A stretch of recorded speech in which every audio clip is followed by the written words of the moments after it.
Granger eut exactement 3 secondes pour prendre conscience de sa malchance avant que son talon ne se coince dans le rebord de la marche en marbre et ne la fasse voler. Le monde bascula. Son presse-papier s'éparpilla. Son café fut projeté en l'air comme une catastrophe au ralenti. Et puis l'impact, elle atterrit lourdement sur son derrière, des papiers pleuvant autour d'elle comme de la neige. Wow! Quelle grâce, marmonna-t-elle, grimaçant en essayant de se redresser. Une main apparut devant elle, bronzée, forte, et appartenant à l'homme le plus injustement beau qu'elle ait jamais vu en vrai. Son costume bleu marine lui allait comme s'il avait été fait pour lui. Ce qui était probablement le cas. Ses cheveux étaient sombres et soigneusement coiffés, et sa mâchoire aurait pu tailler la pierre. « Ça va ?» demanda-t-il en s'accroupissant à côté d'elle. Comme si elle n'était pas actuellement un désastre humain. Peut-on cligna des yeux. Je crois que seule ma fierté est brisée. Il sourit, mais ce n'était pas condescendant. C'était chaleureux. Laissez-moi vous aider. Elle hésita une seconde. Puis prit sa main. Sa poigne était ferme mais douce alors qu'il la relevait comme si elle ne pesait rien. Son talon s'était cassé, alors elle vacilla et s'agrippa instinctivement à son bras. Solide, genre. Ridiculement solide. Merci. Souffla-t-elle en dégageant ses cheveux de son visage. Je ne suis pas habituellement aussi maladroite. Heureusement pour moi, alors dit-il. Elle haussa un sourcil. Pourquoi? Parce que ça m'a permis de vous rencontrer. Peut-on cligna des yeux à nouveau? Était-il en train de flirter? Avant qu'elle ne puisse dire quoi que ce soit, une voix appela par derrière, Monsieur Prescott. La salle de réunion est prête. Monsieur Prescott se retourna lentement vers lui. Attendez, vous êtes le nouveau client? Celui qui achète le dernier étage? Il lui fit un sourire en coin. C'est moi, Ewin Prescott. Son estomac se serra. Elle venait de tomber, littéralement, au pied du client pour lequel son service se préparait depuis toute la semaine. Son patron n'arrêtait pas de stresser à propos de ce contrat. Si elle gâchait tout. Elle était finie. Peut-on Granger, dit-elle rapidement, tendant à nouveau la main, comme si elle n'avait pas tenu son bras 5 secondes plus tôt. Coordinatrice de projet. Bienvenue chez Ralston Development. Il lui serra la main, les yeux amusés. Ravi de vous rencontrer officiellement. Peut-on? Elle essaya de retirer sa main, mais il s'attarda une seconde de trop, troublé.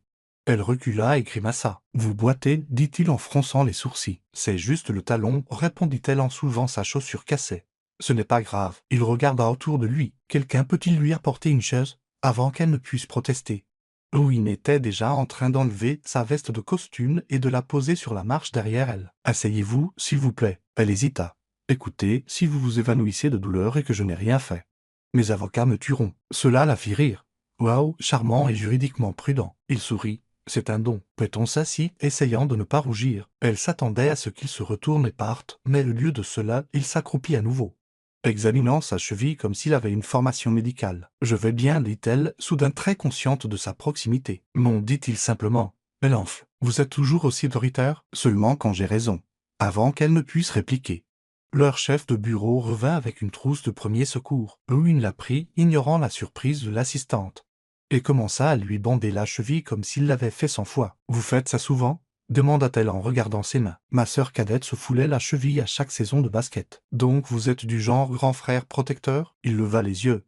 Quelque chose comme ça. Le cœur de Péton fit un drôle de bond. Owen se releva et lui offrit à nouveau sa main. « Allez, quittons ces escaliers. Je peux marcher. »« J'en suis sûr, dit-il. Mais je vais quand même vous aider. » Elle ne discuta pas cette fois, alors qu'il la conduisait vers l'ascenseur. Péton essaya de se concentrer sur autre chose que la sensation de sa main dans la sienne. Chaude, stable, réconfortante. À l'intérieur de l'ascenseur, ils restèrent en silence jusqu'à ce que les portes se ferment. Alors, dit-elle, essayant de paraître décontractée. « Vous achetez vraiment les 2 derniers étages ?» Il hocha la tête. « Oui, pour les transformer en une suite de bureaux privés et un petit espace événementiel. Ça a l'air cher. » Il lui sourit. « Ça l'est. » Elle le fixa. « Vous dites ça comme si ce n'était pas grand-chose. » Il pencha la tête. « Est-ce que ça l'est? » Eh bien, oui. La plupart des gens n'achètent pas non plus 2 étages de penthouse avec des involtures. Je suppose que je ne suis pas comme la plupart des gens. Peut-on ne savait pas si c'était de l'arrogance ou de la confiance en soi. Peut-être les deux. L'ascenseur sonna et l'aida à sortir. « Je devrais retourner au travail, » dit-elle, réalisant qu'elle tenait toujours sa main. Il ne la lâcha pas. « J'ai une réunion dans 10 minutes, dit-il, mais après.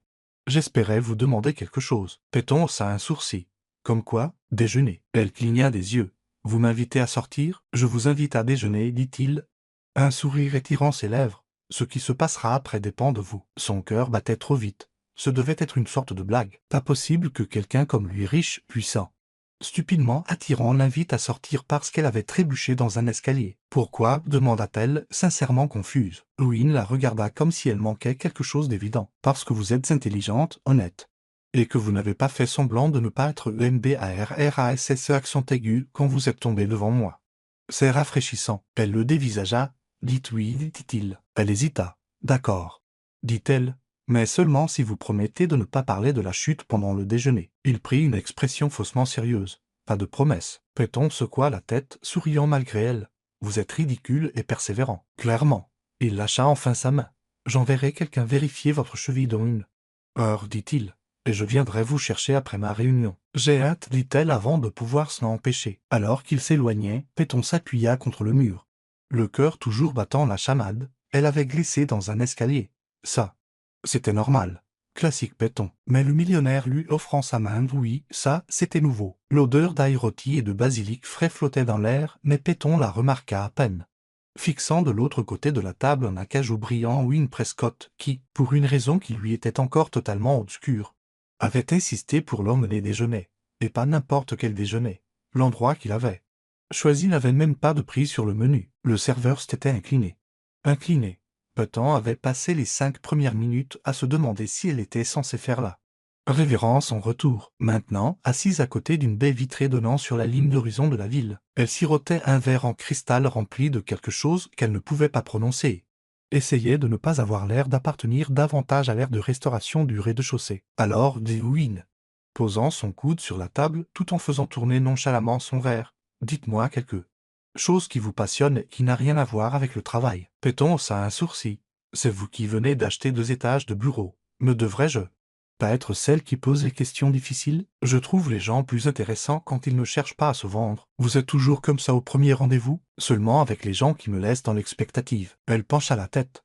Vous ne semblez pas être quelqu'un qui est souvent dans l'expectative. Non, mais vous n'êtes pas prévisible. Cela n'aurait pas dû lui serrer la poitrine. Et pourtant, Péton jeta un coup d'œil au menu, plus pour éviter son regard que pour envisager de commander. Sa cheville lui lançait encore faiblement sous la table, enveloppée dans un bandage de compression gracieusement offert par un stagiaire des RH très confus, qu'il avait déposé 10 minutes avant que Wynne n'apparaisse à son bureau et ne l'entraîne dans une voiture noire qui avait plus de boutons que son appartement n'avait de prise. Elle dit finalement, « D'accord, je suis passionné par la peinture, les huiles, surtout, de grandes toiles, des couleurs désordonnées. » Il se pencha légèrement en avant. « Vous peignez, pas professionnellement, juste pour moi. Pourquoi ne l'avez-vous pas rendu public? Parce qu'au moment où vous mettez un prix sur quelque chose que vous aimez, les gens commencent à penser qu'ils le possèdent. » Wynne l'étudia un instant de trop. « C'est logique. Et vous demanda-t-elle, déterminée à inverser les rôles. Qu'est-ce qui vous intéresse et qui n'implique pas l'immobilier ou les costumes sur mesure? » Son expression changea. C'était subtil, un resserrement au coin de sa bouche. Une lueur dans ses yeux. Mais c'était le premier signe qu'elle voyait de quelque chose sous le vernis. « Restaurer l'architecture ancienne, » dit-il après une pause. « Des bâtiments avec une histoire. Des endroits que les gens ont oubliés. » Peut-on cligna des yeux? C'est étrangement poétique. J'ai eu une maison d'enfance qui a été démolie pour un parking. Ça m'a marqué. Elle hocha lentement la tête. C'est pour ça que vous faites ce projet? En partie. Aussi, la vue est incroyable et la déduction fiscale n'est pas négligeable. Elle rit, posant son verre. Le voilà. L'homme derrière l'argent. Il leva la main, paume vers le haut. Coupable. Leur nourriture arriva, la sienne un délicat risotto aux fruits de mer avec des éclats de safran. Le sien une sorte de steak qui semblait avoir été béni par des chefs parisiens. Péton prit une bouchée et faillit gémir. C'était injuste que quelque chose puisse avoir un goût aussi bon. Alors, dit-elle entre deux bouchées, vous secourez toujours les femmes des escaliers pour les emmener dans des restaurants huilés. Chez espèces plus lourds que leur loyer, seulement le mardi. Quelle chance! Son regard capta le sien. Ce n'est peut-être pas de la chance. Une chaleur monta le long de son cou, elle attrapa son verre d'eau, essayant de cacher le soudain battement dans sa poitrine. « Vous êtes très confiant, dit-elle, une fois qu'elle eut repris ses esprits. On me l'a dit. Vous dit-on jamais non? » Il coupa lentement son steak. « Pas souvent. Mais ça ne me dérange pas quand ça arrive.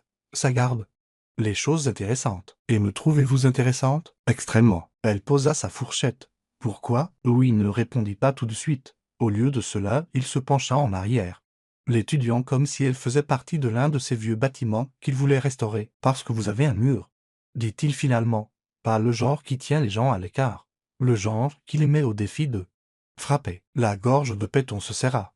Vous déduisez tout ça d'un seul déjeuner? Je l'ai compris au moment où vous m'avez regardé dans les yeux après être tombé dans un escalier.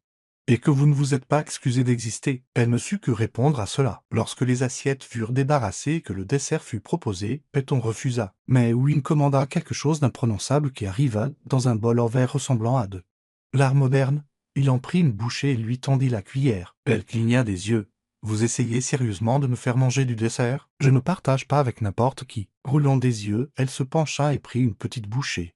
Elle fit une pause. D'accord. Ça vaut ce que ça a coûté. Je vous l'avais dit. Elle plissa les yeux. Alors, où est le piège? Il n'y en a pas. Vous êtes juste charmant. Généreux et intéressé par une femme que vous avez rencontrée par accident. Je ne crois pas aux accidents, dit-il, son ton soudain plus bas. Parfois. L'univers vous donne simplement ce que vous ne saviez pas qu'il vous manquait. Son cœur trébucha dans sa poitrine. Elle repoussa un peu sa chaise. Je devrais y retourner. La voiture vous ramènera. Je peux me débrouiller, je sais. Mais je veux le faire. Elle hésita. Puis hocha la tête une fois. D'accord, mais je ne vous laisserai pas me porter à nouveau. Pas de promesse. De retour au bureau, la voiture s'arrêta en douceur. Et Win sortit pour lui ouvrir la portière avant qu'elle ne puisse protester. Elle sortit prudemment, ménageant sa cheville encore douloureuse, et se tourna vers lui. Merci pour le déjeuner et pour tout. Il la regarda de haut, la ville se reflétant dans ses yeux. Ce n'est pas tout. Péton sentit son souffle se couper. C'est juste le début, ajouta-t-il. Elle ouvrit la bouche pour dire quelque chose. Mais il retournait déjà vers la voiture. La porte se referma derrière lui et en quelques secondes, la voiture disparut dans le flot de la circulation. À l'intérieur, son bureau avait l'air exactement comme elle l'avait laissé. Sa boîte de réception croulait sous. Les mails non lus. Son patron faisait les 100 pas à proximité, le téléphone à l'oreille. Inconscient du retour de Péton, et pourtant tout semblait différent un seul déjeuner. C'est tout ce qu'il avait fallu. Mais elle savait, au fond de ses tripes, qu'il ne s'agissait pas seulement de risotto et de vue sur les toits. Win Prescott était entré dans sa vie comme une étincelle dans une poudrière. Et quelque chose lui disait que l'explosion était encore à venir, le vendredi venu. Péton avait réussi à esquiver Win Prescott pendant 3 jours consécutifs, non pas qu'elle l'évitait. D'accord, si. Mais ce n'était pas à cause de lui, c'était à cause d'elle. Chaque fois qu'elle pensait à la façon dont il l'avait regardée pendant ce déjeuner, comme si elle était une sorte de mystère à élucider. Sa poitrine se serrait d'une manière qu'elle ne pouvait pas se permettre. Elle n'était pas le genre de femme que les hommes comme Owen poursuivaient. Pas sérieusement. Elle était la fille du merci pour le café, vous êtes adorable. Pas la femme du rejoins-moi à Paris. La réalité ne se pliait pas simplement parce que Ulrich la trouvait intéressante le temps d'un après-midi. Alors, quand elle reçut l'invitation par mail au gala trimestriel exclusif de Ralston Development 1, événement qu'elle sautait habituellement en faveur de plats thaïlandais et de rediffusion, son estomac se noie. L'expéditeur, Win Prescott, objet, j'espère que tu le comptes. Pas tant sortir en boitillant. En pièces jointes, un lien RSVP privé. Pas de mots, pas d'instructions, juste son nom et une heure. 18 heures, Tour Prescott. Péton fixe à l'écran pendant 10 minutes avant de fermer l'ordinateur portable et de sortir de son appartement. Elle ne possédait rien qui s'approchait de la tenue de gala appropriée. Sa garde-robe était conçue pour des journées de bureau économique et le rapiure occasionnel. Mais en entrant dans la boutique que l'assistante d'Owen avait mentionnée lors d'une réunion sans enseigne extérieure et avec un portier au gants blancs, elle eut l'impression de pénétrer sur la pointe des pieds dans un monde auquel elle n'appartenait pas. Mademoiselle Granger l'accueillit près de l'entrée une femme grande aux pommettes saillantes et à l'accent britannique. Monsieur Prescott a dit que vous pourriez passer. Péton cligna des yeux. Ah oui, la femme sourit. Il a suggéré que nous préparions quelque chose de sobre, élégant. Avec de la structure. De la structure, répéta Péton, déconcerté. Venez par ici. 1 heure plus tard, Péton se tenait devant des miroirs triples, fixant une version d'elle-même qu'elle reconnaissait à peine. La robe était bleu marine profonde et riche comme de l'encre au clair de lune et le tissu l'enveloppait aux bons endroits sans ressembler à un costume. Le décolleté était audacieux sans être criard. Et le dos plongeait juste assez pour lui donner des frissons le long de la colonne vertébrale. Les chaussures, demanda la femme. Je serai pieds nus avant minuit, marmonna Péton. Elles viennent de Milan. Vous survivrez. Lorsqu'elle entra dans l'espace événementiel privé de la tour Prescott ce soir-là, le soleil avait plongé sous l'horizon, baignant la ville d'or crépusculaire. La salle était un labyrinthe de murs de verre, de cascades de compositions florales et de serveurs offrant du champagne sur des plateaux d'argent. Elle se sentit comme une touriste qui aurait atterri dans un bal royal. Et puis elle le vit. Win se tenait près d'un groupe d'investisseurs, vêtu d'un costume de minuit qui semblait avoir été coulé sur lui. Il riait à quelque chose que l'un d'eux disait. Mais quand ses yeux se levèrent et croisèrent les siens, le reste de la pièce sembla s'évanouir. Il traversa le sol en 10 pas tranquille. « Tu es venu, dit-il, la voix assez basse pour qu'elle seule puisse l'entendre. Tu t'es assuré que je vienne, répondit-elle en levant le menton. Owen jeta un coup d'œil à sa robe. Rappelle-moi d'envoyer un cadeau de remerciement à la boutique, peut-on déglutit. Tu avais vraiment tout prévu? Je savais que tu essaierais de te défiler. Tu ne me connais pas si bien. Tu as raison, dit-il, mais je veux apprendre. Avant qu'elle me puisse répondre, quelqu'un appela son nom. Je dois faire le tour, dit-il. Ses yeux ne quittaient jamais les siens. Mais reste prêt. Owen, dit-elle pour l'arrêter. Pourquoi moi? Son expression ne changea pas. Parce que quand tu entres dans une pièce, tu n'essaies pas de la conquérir. Tu y as simplement ta place. Il la laissa là, le souffle coupé et bouleversé. 1 heure plus tard, Péton sirotait son 2e verre de champagne lorsqu'une femme en robe écarlate s'approcha d'elle, les yeux vifs et scrutateurs. « C'est vous qu'il convoite. » Péton cligna des yeux. « Pardon, Owen, » dit la femme. Il n'invite généralement pas les coordinatrices de projet à ce genre d'événement. La colonne vertébrale de Péton se raidit. « Et vous êtes Madeleine Drey? » Nous sommes sortis ensemble, brièvement. « Bien sûr, je suis juste ici pour les Aracini, dit Péton, forçant un sourire. Madeleine pencha la tête. « Fais juste attention, il ne fait pas dans le léger. » Mais il ne fait pas non plus dans l'engagement. Avant que Péton ne puisse répliquer, Madeleine s'éloigna, laissant derrière elle une traînée de parfum cher et une pique parfaitement ciblée. Péton se retourna, ayant soudain besoin d'air. Elle se glissa sur la terrasse, immédiatement reconnaissante de la brise fraîche qui remplaçait le bourdonnement du champagne. Les jugements chuchotaient, la ligne d'horizon scintillait autour d'elle comme une mer d'étoiles. Elle s'agrippa à la balustrade du balcon pour se recentrer. « Tu ne t'enfuis pas, j'espère ?» Elle se retourna. Owen se tenait dans l'embrasure de la porte, les mains dans les poches, la regardant attentivement. Il sortit à côté d'elle. « Ton ex m'a prévenu que tu ne faisais pas dans l'engagement, dit-elle en gardant une voix égale. A-t-elle aussi mentionné qu'elle m'avait trompé ?» Le souffle de Péton se coupa. « Elle a omis cette partie, admit-elle. » Il hocha la tête une fois. « Je ne lui ai pas couru après. Et ça l'a rendue folle. » Péton resta silencieuse. « Mais je suis là maintenant, ajouta-t-il, les yeux rivés sur les siens. « Et c'est après toi que je cours. » Elle voulait le croire. Mais croire signifiait tout risquer. « Je n'ai pas ma place dans ton monde, dit-elle finalement. Alors j'en construirai un où tu auras ta place. » Elle rit un rire tremblant et nerveux. « Ce n'est pas comme ça que ça marche. Si c'est moi qui fixe les règles. » Il se rapprocha, si près qu'elle pouvait voir les éclats d'argent dans ses yeux. « J'ai rencontré des femmes qui voulaient mon argent, mon nom de famille, mes relations. Toi, tu ne voulais même pas déjeuner. »« Ce n'est pas vrai, murmura-t-elle. »« Je sais, dit-il. C'est pour ça que je suis toujours là. » Son cœur battait douloureusement. « Je ne sais pas comment faire ça, admit-elle. »« Laisse-moi te montrer. » Il tendit la main vers elle. Elle le laissa la prendre. Au-dessous d'eux, la vie pulsait de vie. Derrière eux, la fête battait son plein. Mais à cet instant, tout ce que Péton pouvait entendre était le souffle entre eux. Et pour la première fois de sa vie, elle n'avait pas l'impression de tomber. Elle avait l'impression de voler. Le son doux d'un piano flottait à travers les portes vitrées alors que Péton se tenait dans le calme de la bibliothèque du penthouse de Wynne, ses doigts effleurant la tranche d'un volume relié en cuir au titre imprononçable. Elle n'avait pas eu l'intention de s'éloigner. Mais la fête à l'intérieur était devenue plus bruyante, les conversations plus pointues, et ses propres pensées trop lourdes pour être ignorées. Les murs de cette pièce étaient tapissés d'étagères remplies de livres qui semblaient avoir été bien lus, pas seulement exposés pour la décoration. Une photographie encadrée reposait sur le manteau de la cheminée, où une fille avec le même menton têtu et les mêmes cheveux sombres, leurs bras passés sur les épaules l'un de l'autre sur un voilier. Péton s'approcha. « C'est Anéa, dit Owen derrière elle. » Elle se retourna, surprise. « Je ne t'ai pas entendu entrer. » Il traversa la pièce lentement et s'appuya contre le cadre de la porte. Elle est en Espagne.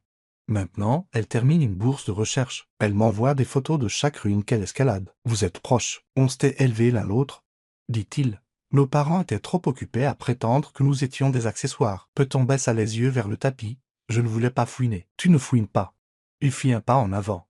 Tu es la seule personne que j'ai jamais voulu dans cette pièce. Elle leva les yeux vers lui, le cœur battant à tout rompre. Pourquoi moi? Il l'étudia un instant. Parce que tu n'es pas impressionné par la vue ou le vin, ou le fait que je pourrais acheter tout l'immeuble où nous nous sommes rencontrés et le transformer en patinoire juste pour embêter le conseil d'administration. Je pense toujours qu'il le mérite, dit-elle, les lèvres frémissantes. Il sourit.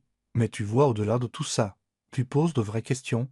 Tu ne te dérobes pas devant moi. Et quand je ne sais pas comment dire quelque chose, tu attends. Le souffle de Péton se coupa. C'est ce que tu fais en ce moment? Essayer de dire quelque chose? J'essaie de tout dire, répondit-il. Mais je n'ai jamais vraiment fait ça avant. Pas comme ça. Elle s'approcha de lui, sa voix basse. Tu veux dire, pas avec quelqu'un qui pourrait s'en aller? Non, dit-il.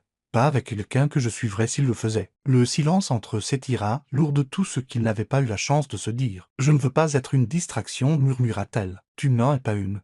Tu es la raison pour laquelle je fais enfin attention. Péton tendit la main derrière elle, s'agrippant au bord de l'étagère. Alors, qu'est-ce qui se passe maintenant? Ça dépend, dit-il. De quoi? De si tu me fais assez confiance pour que cela soit réel. Elle hésita, puis hocha la tête une fois. Oui, il s'avança et l'embrassa. Ce ne fut pas précipité ou désespéré. C'était stable, certain. Une promesse enveloppée de chaleur, de souffle et de silence. Quand il se retira, il appuya son front contre le sien. « J'ai déjà dit à mon assistante de bloquer le week-end prochain, dit-il. « Pourquoi? Où que tu veuilles aller, dit-il. Choisis une ville ou une côte. Ou une montagne. Peu importe, tant que tu seras là. » Elle rit, le son jaillissant avant qu'elle ne puisse l'arrêter. « Tu es fou. Et tu es toujours là. » Ils retournèrent à la fête un peu plus tard. Mais Péton resta proche cette fois. Elle ne rôdait pas, ne s'accrochait pas. N'en avait pas besoin. Louis ne montrait clairement à chaque regard, à chaque effleurement de sa main dans le creux de son dos, à chaque présentation faite avec fierté dans sa voix, ce n'était pas un intérêt passager. Plus tard cette semaine-là, une enveloppe élégante arriva à son appartement, à l'intérieur. Une note manuscrite. « Tu as dit un jour que tu ne peignais que pour toi. J'espère que tu feras une exception. » En dessous, une clé. Le lendemain matin, il l'emmena dans un loft ensoleillé à Tribka, au plafond. Poutres apparentes et tous les murs vierges et en attente. Au centre de la pièce, un unique chevalet se tenait déjà, ainsi qu'une table garnie d'huile.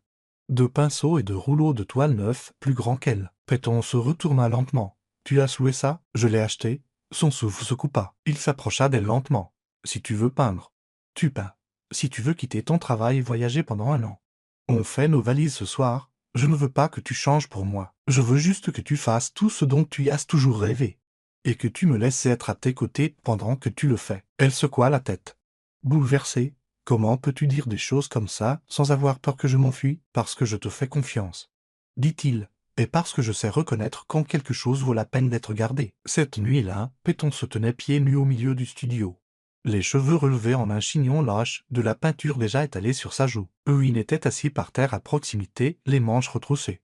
Son ordinateur portable oublié à côté de lui. Il la regardait, les yeux doux. Elle se tourna vers lui, le pinceau toujours à la main. « Tu me fixes. Peux-tu m'en vouloir? » Elle sourit. « Tu me déconcentres. » Il se pencha en arrière sur ses coudes. « Alors tu es coincé avec moi. » Les semaines passèrent et chaque jour, le chaos du monde extérieur semblait plus petit, plus silencieux. Louis ne parlait pas de contrat ou de négociation quand ils étaient ensemble. Il posait des questions sur ses rêves, ses peurs, les endroits qu'elle voulait voir. Il écoutait quand elle parlait, non pas pour répondre, mais pour comprendre. Elle apprenait aussi la façon dont il passait son pouce sur le bord d'un verre quand il était plongé dans ses pensées. La façon dont sa voix baissait quand il était incertain. La façon dont il ne se détendait complètement que lorsqu'elle était près de lui. Un samedi pluvieux, ils étaient allongés, enlacés dans les draps, tandis que le tonnerre grondait dehors. « Je ne t'ai jamais demandé à quoi tu pensais ce premier jour, dit-elle, quand je suis tombée. » Owen tourna la tête sur l'oreiller, écartant une mèche de cheveux de son front. « Je pensais que tu allais m'envoyer sur les roses. » Pourquoi? Tu n'avais pas l'air de quelqu'un qui avait besoin d'être sauvé. Elle sourit. Ce n'était pas le cas. J'avais juste besoin d'un coup de main. Il l'embrassa sur la tempe. Tu m'as donné une raison d'arrêter de fuir. Je ne savais même pas que je le faisais encore. Elle enfouit son visage contre son épaule. Et maintenant, je suis exactement là où je veux être. Quelques mois plus tard, lors d'un événement privé niché, dans le jardin sur le toit du même immeuble où il s'était rencontré. Louis se tenait à côté de Péton alors que le soleil plongeait sous l'horizon. Des guirlandes de lumière chaude brillaient au-dessus de leur tête. Et amis et famille déambulaient, verre à la main, les rires résonnant contre le verre. Il prit sa main et leva son verre. « Je l'ai rencontrée quand elle est tombée, dit-il, la voix stable. Mais je crois que c'est moi qui ai vraiment perdu l'équilibre. Et je n'ai jamais été aussi reconnaissant. » Péton leva les yeux vers lui, ses yeux brillants. « À l'instant où tout a changé, ajouta-t-il. Et à la femme qui m'a rappelé que la vie ne se passe pas dans les salles de réunion. Elle se passe dans les cages d'escalier, dans les rires, dans l'amour. » La foule leva ses verres et Péton se pencha, murmurant à son oreille « Je pense toujours que tu as besoin de meilleurs escaliers. » Il rit, la serrant contre lui. « Non, pas si ça signifie que je te manquerai. » Et alors que la ville scintillait autour d'eux, Péton sut que ce n'était pas un fantasme. C'était réel, la chute, la main, l'amour qui a suivi. Et chaque pas l'avait mené ici. Péton se tenait pieds nus sur le balcon du studio de Tribta. La brise de fin d'été serpentait dans ses cheveux lâches. La ville en contrebas pulsait à son rythme habituel. Mais ici, enveloppée dans le calme bourdonnement du crépuscule et l'odeur d'huile de la Le temps semblait suspendu. Le bout de ses doigts était taché par une palette qu'elle avait oublié de nettoyer, et derrière elle, des toiles s'appuyaient contre les murs à moitié finies et vibrantes de possibilités. Louine sortit derrière elle, glissant ses bras autour de sa taille avec l'aisance de quelqu'un qui avait depuis longtemps cessé de demander la permission. Il posa son menton sur son épaule, déposant un baiser juste sous son oreille. « Tu n'es pas venu te coucher, murmura-t-il. J'ai perdu la notion du temps. Tu le fais toujours quand tu travailles. » Elle se retourna dans ses bras, frottant son nez contre le sien. « Et tu me trouves toujours. Je fouillerais tous les toits de Manhattan s'il le fallait. » Elle rit doucement, laissant son front reposer contre sa poitrine. Ça a l'air épuisant. Pas quand ça se termine avec toi. Ils restèrent ainsi un moment, sans avoir besoin de combler le silence. Le genre de calme qui ne vient que lorsque deux personnes ne ressentent plus le besoin de jouer un rôle. Finalement, Péton leva la tête. « Mon bail expire le mois prochain. » Le sourcil de Wynne se leva légèrement. « Et je ne l'ai pas renouvelé. Veux-tu le faire ?» Elle secoua la tête. « Non. Je pense que je suis prête à arrêter de vivre à mi-chemin entre les choses. » Tu dis ça comme si c'était un choix difficile. Ce n'est pas difficile. C'est juste un grand pas. Il tendit la main, glissant une mèche de cheveux derrière son oreille. « Alors faisons-le à ta façon. Sans pression. Sans contrat. Nous prendrons le temps dont tu as besoin. » « Je n'ai pas besoin de plus de temps, dit-elle. J'avais juste besoin de t'entendre dire ça. » Il sourit, non pas le sourire charmant qu'il utilisait lors des galas ou des réunions, mais le sourire tranquille qui ne venait que lorsqu'il était sans garde. « Tu as su tout l'espace dont tu avais besoin. J'attendais juste que tu le réclames. » Le lendemain matin, ils déménagèrent ses affaires essentielles dans le penthouse, sans fanfare ni camion de déménagement, juste quelques valises, ses peintures et le pull usé qu'elle portait toujours quand elle travaillait tard. Wynne vida un placard entier sans qu'on le lui demande et installa lui-même un deuxième chevalet dans un coin du studio, malgré le fait d'avoir cassé 2 perceuses et juré à voix basse pendant tout le processus. C'était, à toute fin utile, une installation en douceur. Mais cela semblait permanent de la manière qui comptait. Les semaines passèrent à un rythme qui ressemblait à de la musique, des matins avec du café et des débats simulés pour savoir quelle playlist méritait d'être diffusée. Des après-midi où peut-on peigner pendant que Wynne lisait ou passait des appels depuis l'autre pièce. Des soirées remplies d'expériences culinaires, de pique-niques à emporter sur le sol et de conversations nocturnes qui allaient des regrets d'enfance aux rêves impossibles. Un soir, alors qu'il revenait d'un vernissage où Peton avait enfin, exposé son travail publiquement, Wynne s'arrêta à l'ascenseur. « J'ai quelque chose à te demander, dit-il, plongeant la main dans la poche intérieure de sa veste. « Attends, dit rapidement Péton, le cœur battant, avant que tu ne le fasses. Je dois te dire quelque chose d'abord. » Il hocha la tête, patient comme toujours. « J'ai vendu ma première œuvre ce soir, dit-elle, la voix tremblante, celle que j'avais dit que je ne céderais jamais. » Il cligna des yeux, la bleue, elle hocha la tête. « Une femme a proposé de l'acheter pour sa fille. A dit que ça lui rappelait la façon dont elle s'asseyait sur l'escalier de secours pour regarder le ciel. » J'ai failli dire non, mais quelque chose dans ses yeux. « Tu savais qu'elle lui appartenait, termina-t-il. »« Oui. » Wynne prit sa main. « C'est ce que tu es. Tu ne te contentes pas de créer, tu crées du lien. » Elle déglutit, la gorge nouée. « Alors, qu'allais-tu me demander ?» Il sourit, puis s'agenouilla. Péton halta. Il ne sortit pas de boîte en velours, à la place. Il tendit un simple anneau en argent passé sur une ficelle. « C'était à ma mère, dit-il. Elle l'a porté jusqu'au jour où elle a décidé que l'argent n'avait d'importance que s'il achetait de la joie. Je veux que tu l'aies. » Ses yeux s'embuèrent. « Je ne te demande pas de changer de nom, ni ton art, ni la façon dont tu voles les couvertures. Je te demande juste si tu me laisseras continuer à construire une vie avec toi, pas au-dessus des nuages, ici-bas, chaque jour. Veux-tu m'épouser ?» Elle n'hésita pas. « Oui, oui, je le veux. » Quelques mois plus tard, ils se marièrent sur le toit de l'immeuble Prescott, entourés d'amis, de famille et d'un nombre ridicule de guirlandes lumineuses que Péton avait insisté pour accrocher. Elle-même, malgré avoir failli tomber 2 fois et menacée de s'enfuir par pure frustration, Amelia officia, la voix tremblante d'émotion. Péton portait une robe qui scintillait comme un clair de lune. Et Wynne ne pouvait s'arrêter de la regarder, comme si elle était un rêve qui avait enfin dit oui. Il n'y eut pas de feu d'artifice, pas de titre dans les médias, juste 2 personnes, main jointe, cœur stable, se promettant de continuer à se choisir. Après la cérémonie, Wynne la surprit avec une galerie privée à l'étage inférieur de l'immeuble. Un endroit où elle pourrait exposer son travail sans compromis. Il y avait de hautes fenêtres, des murs blancs et une plaque près de l'entrée qui disait « L'art vit ici parce qu'elle y vit ». Leur première nuit en tant que mari et femme, ils dansèrent seuls dans la galerie vide, pieds nus et riant au son d'une musique provenant d'un haut-parleur voisin. « Est-ce que tu penses parfois » murmura Péton, posant sa tête sur son épaule. « À quel point nos vies étaient différentes avant cette chute ?»« J'y pense tous les jours, » répondit-il. et je passerais 1000 fois devant cet escalier si cela signifiait finir juste ici. Des années plus tard, le travail de Péton serait accroché dans des galeries à travers l'Europe, où il n'étendrait sa fondation pour financer l'éducation artistique dans les écoles défavorisées. Ils voyageraient, construiraient et grandiraient ensemble, jamais parfaits, mais toujours honnêtes. Et chaque fois que quelqu'un leur demandait comment ils s'étaient rencontrés, Louis souriait, serrait Péton contre lui et disait « Elle est tombée. Je l'ai rattrapée, et je ne l'ai jamais laissé partir. »